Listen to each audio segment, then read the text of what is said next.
Ya, hemos regresado. A ver cuántos somos acá.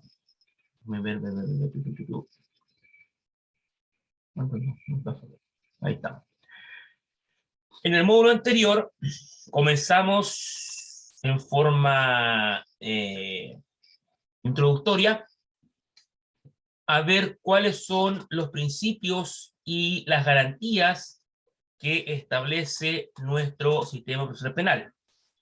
Y alcanzamos a esbozar, a nombrar cada uno de estos principios y garantías. Lo que vamos a hacer ahora a continuación es estudiar, ver en qué consiste cada principio y en qué consiste cada garantía. Y vamos a comenzar primero por el principio. Esto es, estudiando cuál es el principio de la oficialidad, en qué consiste, ¿ya? ¿Qué significa? ¿Qué consecuencias podemos sacar de este principio de oficialidad? El principio de la oficialidad que rige nuestro sistema procesal penal significa que la persecución penal de la cual va a ser objeto este imputado se realiza sin considerar la voluntad del ofendido. Esto es, sin considerar la voluntad de la víctima del delito. ¿Ya? Esto es, en la práctica, ya el principio de la oficialidad. Dicho de otra forma, el tribunal, el juez, en virtud de este principio de oficialidad, puede y debe producir prueba de oficio. Este principio interesa, nos importa, por la forma en que se va a iniciar el procedimiento. ¿Ya? Y también importa por la disponibilidad de las partes de lo objeto de la controversia, en cuanto estos intervinientes van a tener o no la posibilidad de renunciar a los derechos que la legislación les concede. Por ejemplo, ¿ya? En cuanto a los derechos que el nuevo proceso procesal penal otorga a las partes, en cuanto al cuasi delito de homicidio, vale decir, cuando yo mato a una persona por negligencia mía, no hay dolo, no hay intención, hay negligencia, ¿ya? No hay inconveniente en que si yo maté a una persona por negligencia, por descuido, puedo eventualmente llegar a algún acuerdo reparatorio, ¿ya? En cuanto a las consecuencias del homicidio, pero no puedo llegar a un acuerdo reparatorio en cuanto a mi responsabilidad concreta por haber culpablemente matado a una persona. ¿Se entiende? ¿O no? Sí, profesor. ¿Sí? Ya. Déjeme aceptar a los que están llegando un poquito más tarde. Espérenme.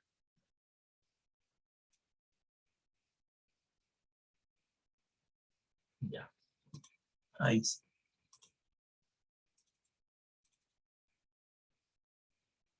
Eso es en cuanto al primer principio. Esto es, reitero, el principio de la oficialidad. En cuanto al segundo principio, llamado principio de investigación oficial, esto implica a que el juez no está obligado a acoger los requerimientos y declaraciones de las partes. Este principio de la investigación oficial impone facultades, impone derechos, pero también impone cargas u obligaciones al Estado. Un ejemplo claro y preciso de este principio de la investigación oficial lo encontramos en la confesión. ¿Por qué? Porque la confesión como medio de prueba se encuentra limitado en cuanto a que un juez no puede declarar culpable a una persona por su sola confesión. Cuando una persona es declarada culpable porque confesó la comisión de un delito, es porque hay más prueba que lo incrimina. Porque les coloco un ejemplo claro y preciso. ¿Qué pasa si yo ahora dejo hacerles clases, me levanto de este asiento y parto a la comisaría más cercana de mi casa y digo que maté a mi vecino? ¿Eso significa que yo voy a ir preso ya y me van a condenar por el homicidio de mi vecino solamente porque yo dije que lo maté? No. Porque si yo hago ese ejercicio y resulta que mi vecino está vivo o mi vecino está desaparecido pero no encontramos el cadáver, tiene que haber prueba complementaria a mi confesión que acredite mi culpabilidad. Pero mi sola confesión no es suficiente para que yo sea declarado culpable de un delito. Creo haber sido claro con la explicación. ¿Ya? ¿O no?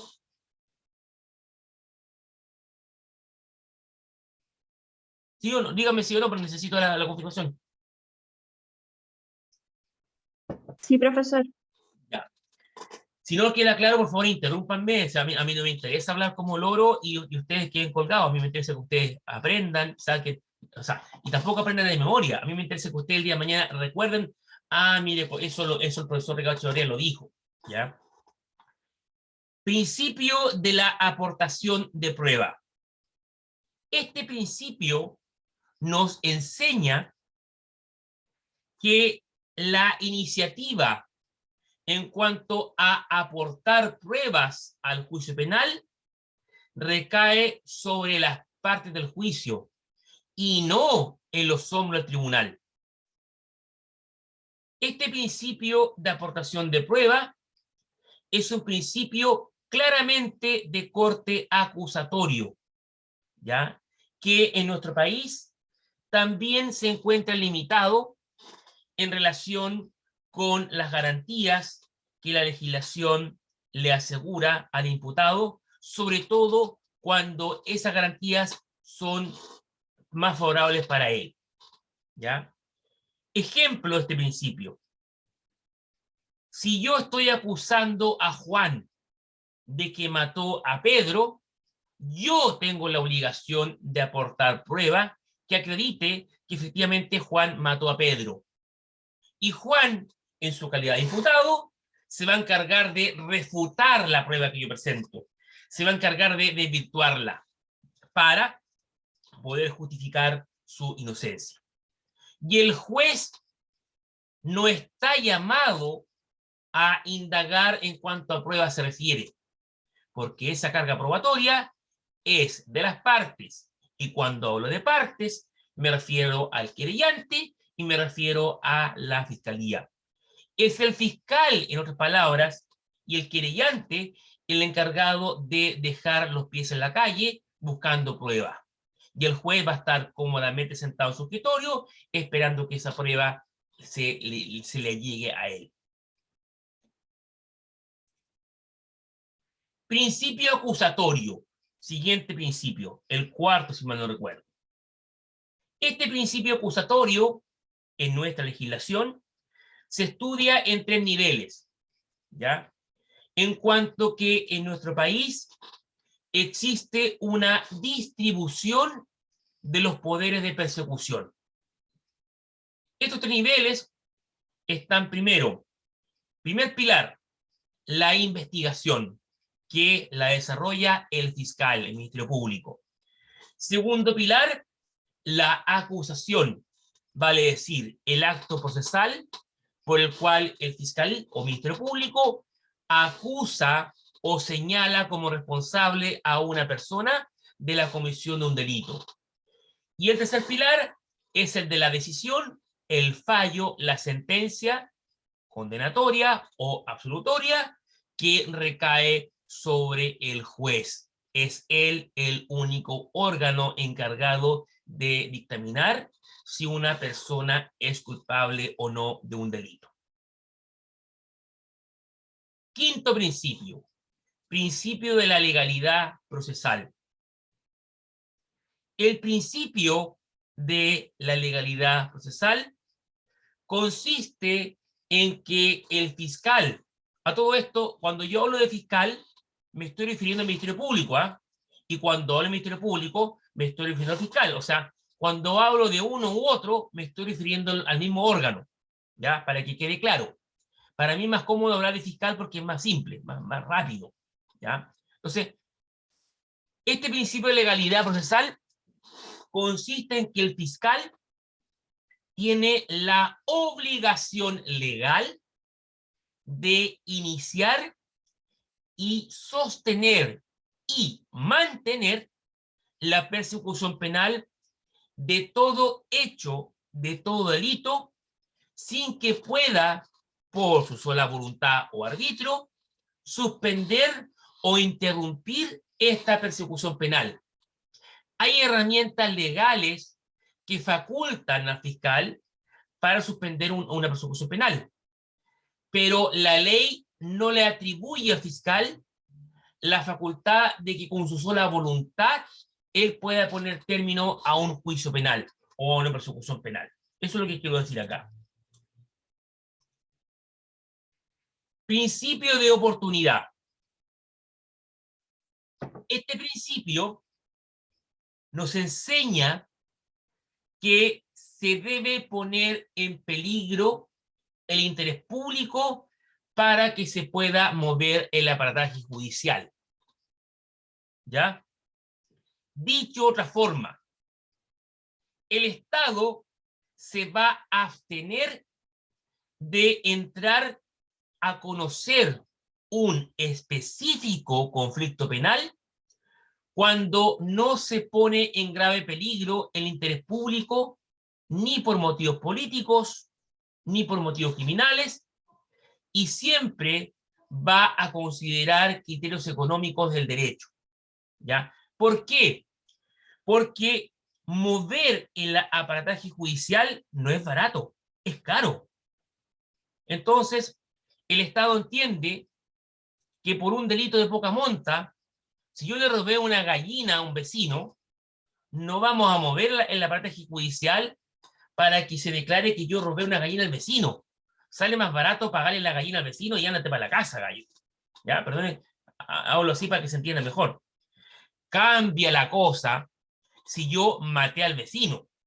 Ahí sí hay un interés público que se dé por medio, ¿ya? O sea, cuando hablamos de delitos de poca monta, el Estado ni se molesta en investigarlo, ¿ya? Solamente el aparataje judicial se va a mover cuando hablamos de un hecho que reviste las características de delito y ese hecho pone en peligro el interés público, porque ahí se justifica que se eche a andar la máquina judicial, que es cara.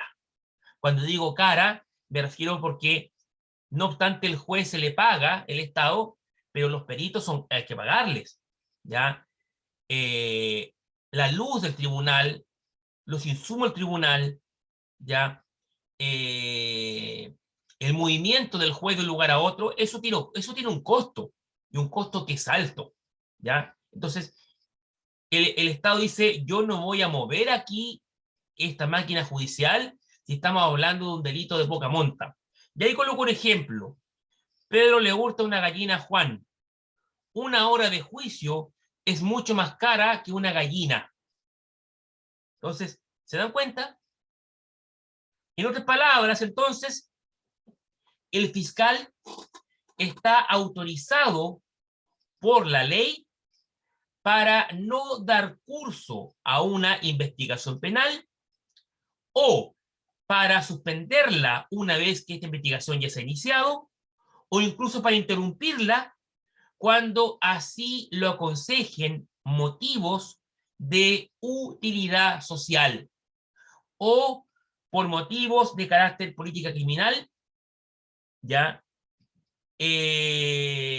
O política de Estado frente al delito. De ahí también se coloca como ejemplo la tolerancia cero a la conducción bajo el estado de ebriedad, ¿ya?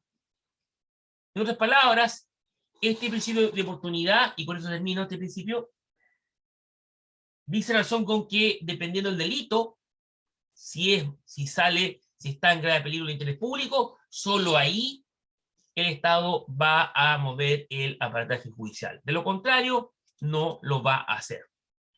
Eso en cuanto a los principios. Nos corresponde ahora adentrarnos en el estudio de las garantías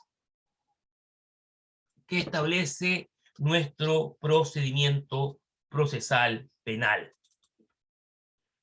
¿Cuáles son las garantías? Primero, la garantía de la organización judicial. Esta garantía está referida básicamente a tres derechos. Primero, derecho al juez independiente. Segundo, derecho al juez imparcial. Y tercero, derecho al juez natural. Derecho al juez independiente. Esta garantía de la independencia judicial tiene consagración constitucional, ¿ya? Está señalada esta independencia judicial en forma clara, precisa y explícita en el actual artículo 76 de nuestra Carta Fundamental del año 1980. ¿A qué alude esta independencia?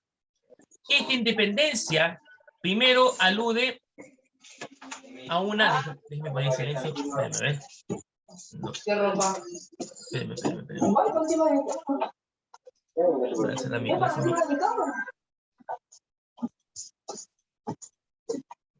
A ver. No sé quién está con mi micrófono abierto. Quieren ustedes ver quién está con mi micrófono abierto, porque no caso de tener. Ahí sí. Doña Claudia es la que estaba con... No estoy acusando por esa casa, pero me estaba distrayendo. Ya. Espérenme, aquí me pasé de lado. ¿Dónde estaba? Me perdí. Aquí sí. Ya.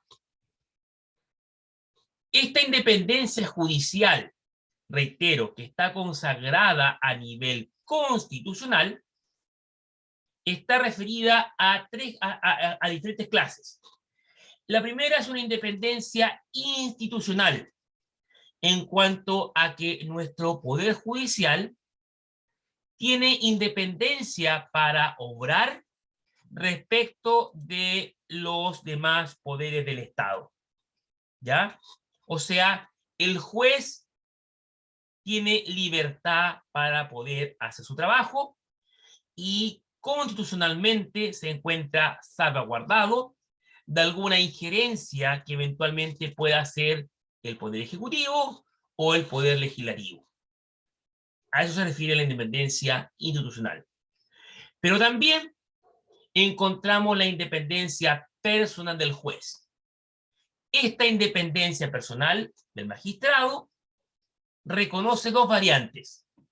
La primera, una independencia interna, en cuanto a que el juez tiene una independencia personal frente a otras autoridades del Poder Judicial. Por ejemplo, si nosotros, todos los que estamos en esta sala, fuéramos jueces, todos tendríamos independencia respecto del otro. Y ninguno de nosotros podría influir en la decisión del otro. A eso se refiere la independencia personal, la primera. Y la segunda, la independencia externa, en cuanto a que el juez también tiene independencia respecto de cualquier otra autoridad u otro órgano del Estado, ya sea administrativo, autoridad administrativa, autoridad municipal, autoridad de legislativa o judicial. ¿Ya?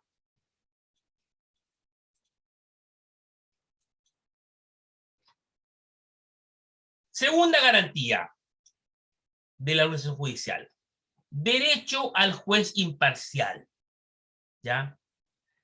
La imparcialidad, ustedes saben que alude a que el juez no puede estar comprometido con ninguna de las partes. El juez, en otras palabras, no puede tener compromisos con el juicio penal. ¿Ya? Por esta razón de juez imparcial, es que hoy día estas facultades de investigar, de acusar y decidir se encuentran claramente divididas y establecidas en autoridades distintas. Derecho al juez natural. Esto se refiere a un ejemplo, perdón, del juez imparcial, es que evidentemente que si yo soy juez y llega un imputado que resulta que es el hermano de mi mujer, ¿ustedes creen que yo voy a ser imparcial? Evidentemente que no, ¿no es cierto? Tendré que declararme incompetente y decirle a mi superior, señor magistrado, señor jefe, juez, sabe que el imputado es cuñado mío, no puedo juzgarlo yo, así que delego este juicio que lo vea un juez imparcial. ¿Ya? O más cercano todavía, imagínense que mi mujer viene y mata a una persona, y soy yo que la voy a juzgar. ¿Ustedes creen que la voy a juzgar, voy a ser imparcial? Obviamente que no. O es mi padre o mi madre, o un hijo el involucrado. Me tengo que declarar inmediatamente incompetente y remitirlo antecedente a un juez ya imparcial. Eso en cuanto a la imparcialidad. Derecho al juez natural. Esto se refiere a que la persona del imputado ya tiene una garantía. No puede ser juzgado por una comisión especial que se cree solamente para juzgarlo a él. ¿Ya? El juzgamiento de un imputado, de un acusado, siempre debe realizarse por un tribunal establecido por la ley y que exista con anterioridad a la comisión del hecho delictivo. O sea, si yo cometí el delito hoy día, que estamos a 4 de... No, 4 no. Estamos a 4, me perdí. 25 de junio, disculpen, ¿ya? El tribunal a lo menos debe haber sido constituido ayer. No puede crearse un tribunal hoy día solamente para que yo sea juzgado. ¿Ya? En otras palabras, no puede haber designación de una comisión juzgadora para que yo pueda ser declarado culpable o inocente. Estas garantías, esta garantía del juez imparcial, ya del juez natural, del juez decisorio, integran lo que se conoce como el debido proceso. ¿Ya?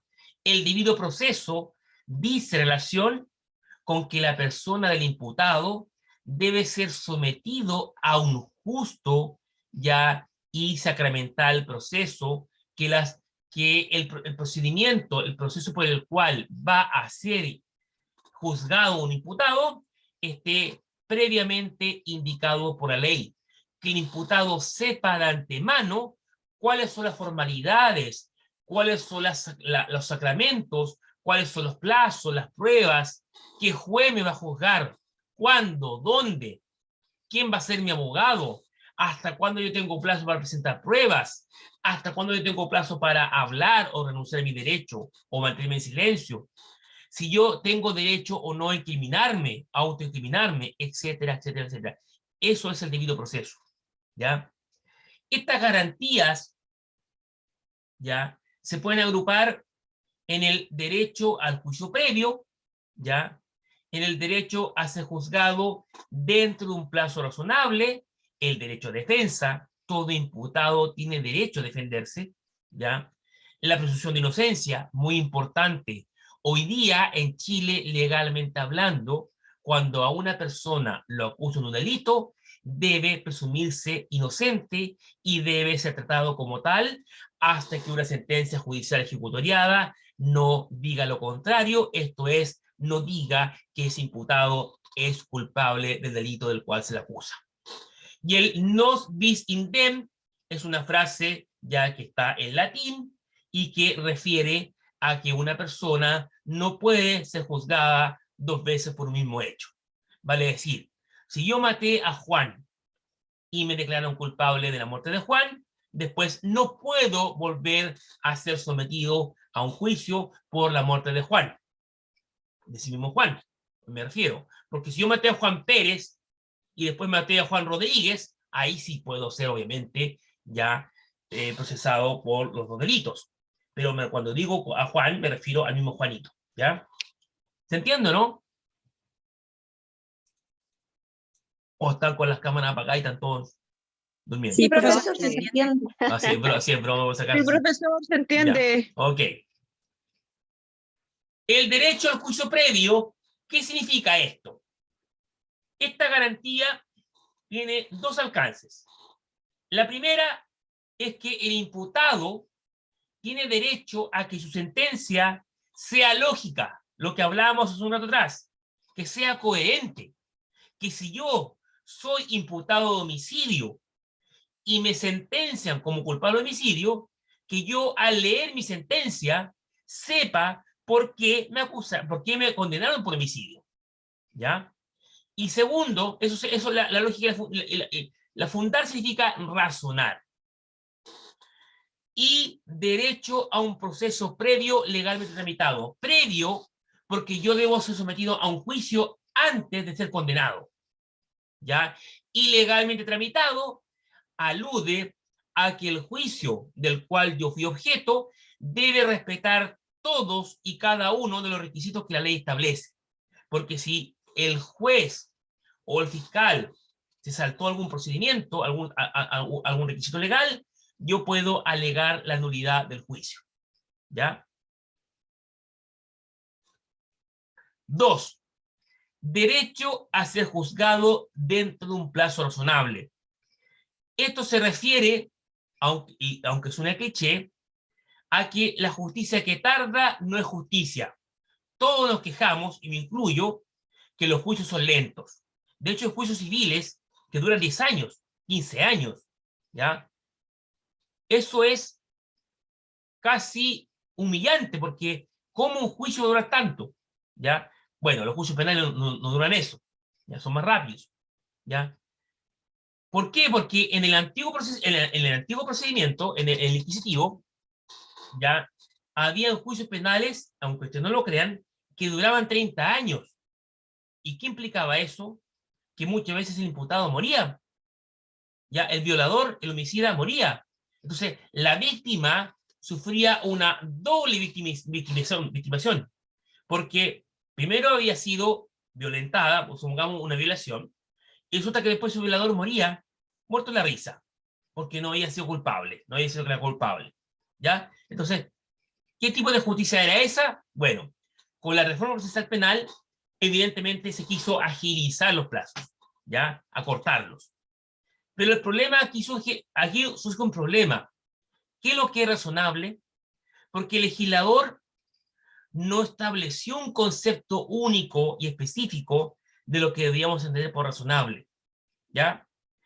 Hay una solución normativa en cuanto a que la ley señala en forma precisa que el máximo plazo que tiene el fiscal para investigar un delito es hasta 2 años.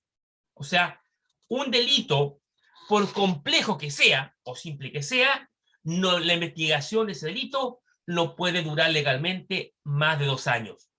En la práctica, esos 2 años solamente se dan para casos complejos, pero por homicidio, por secuestro, violación, generalmente el juez da 90 días, 120 días, y habla de días, no habla de meses, ¿ah?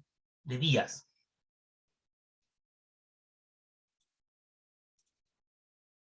Derecho de defensa, ¿ya?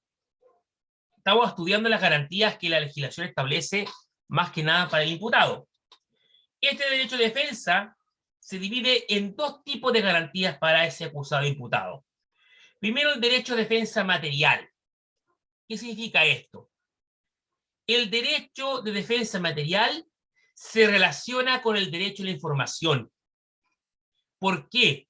Porque el imputado, el acusado, tiene derecho a saber cuál es el delito que se le está imputando. ¿Cuál es? ¿Por qué se le está investigando? ¿Por qué creen ustedes que el imputado tiene derecho a saber cuál es el delito que se está imputando? ¿Cuál es la razón de eso?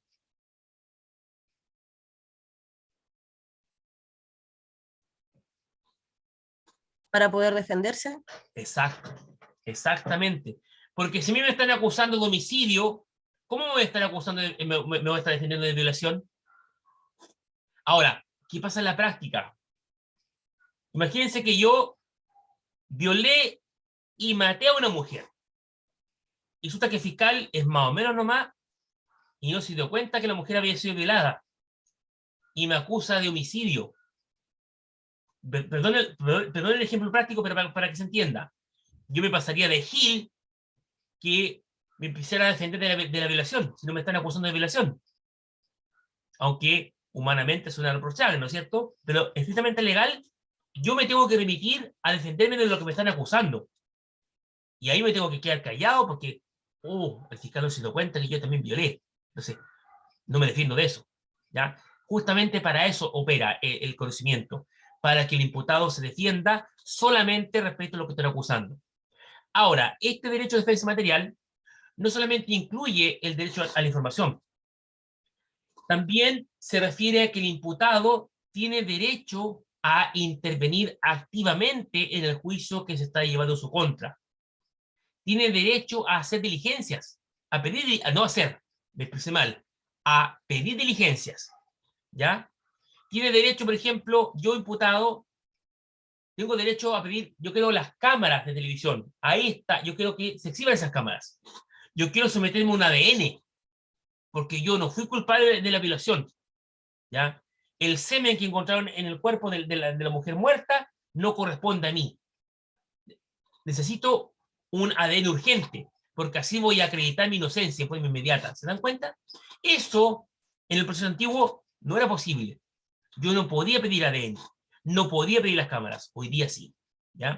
Ojo, una cosa es pedir y otra cosa es que me las den. El fiscal y el juez verán si me otorgan o no la petición. Pero yo sí tengo derecho a pedir, ¿ya? Y segundo, defensa material. Segundo, defensa técnica. Esto es la defensa letrada. O sea, yo como imputado tengo derecho a que me defienda un abogado de mi confianza en la medida que tenga la plata para pagar al abogado de confianza. Porque si no la tengo, tampoco voy a quedar en la indefensión. Va a ser el Estado, a través de la Defensoría Penal Pública, la que me va a designar un abogado. Pero el imputado siempre va a gozar de un abogado, no así la víctima. La víctima, si la víctima quiere querellarse en contra del imputado, va a tener que contratar un abogado. En cambio, el imputado, si no tiene la plata, el Estado le pone un abogado. Ahí tienen un ejemplo claro de que nuestro sistema es garantista, ¿ya? ¿Por qué la víctima no tiene derecho a que el Estado le otorgue un abogado y si el imputado? No tengo una respuesta, pero dejo planteada la pregunta. Ustedes dirán si es justo o injusto, pero son opiniones. Presunción de inocencia.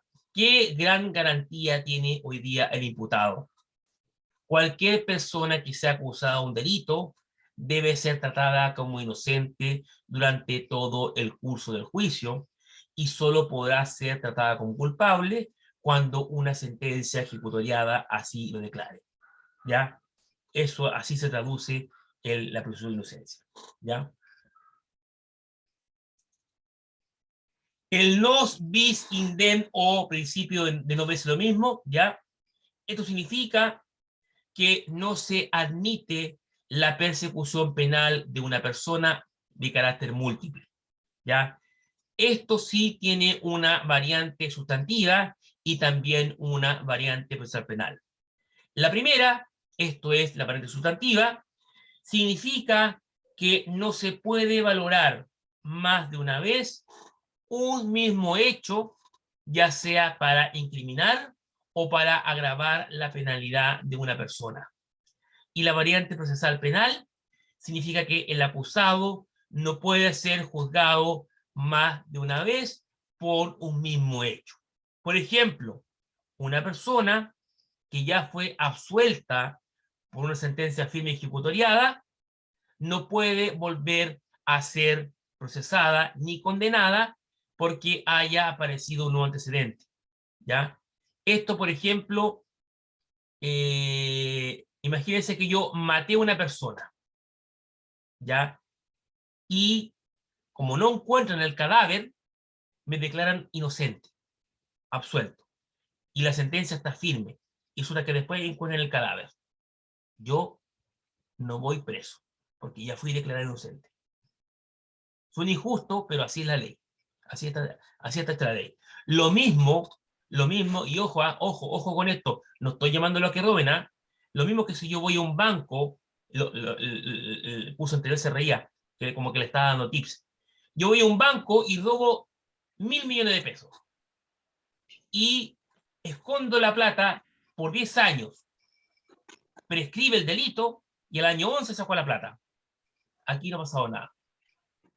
No puedo ser declarado culpable por robar los 1.000 millones de pesos porque pasaron los 10 años.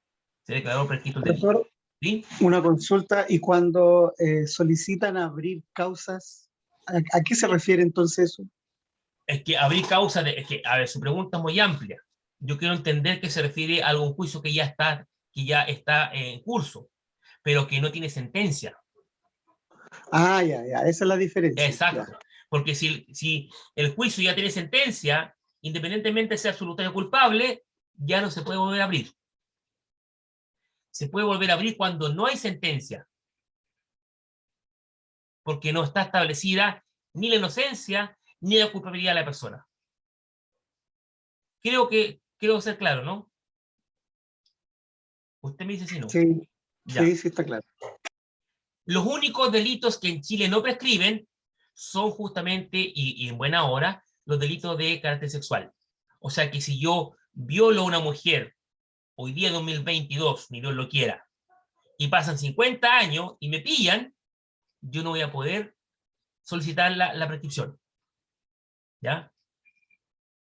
Pero si yo robo un banco, o más, incluso, ojo, si yo mato a una persona, también si pasan 10 años, o sea, yo mato a una persona y me mando a cambiar a Argentina, y me escondo 10 años. Vuelvo al año 11, y aquí no pasaba nada.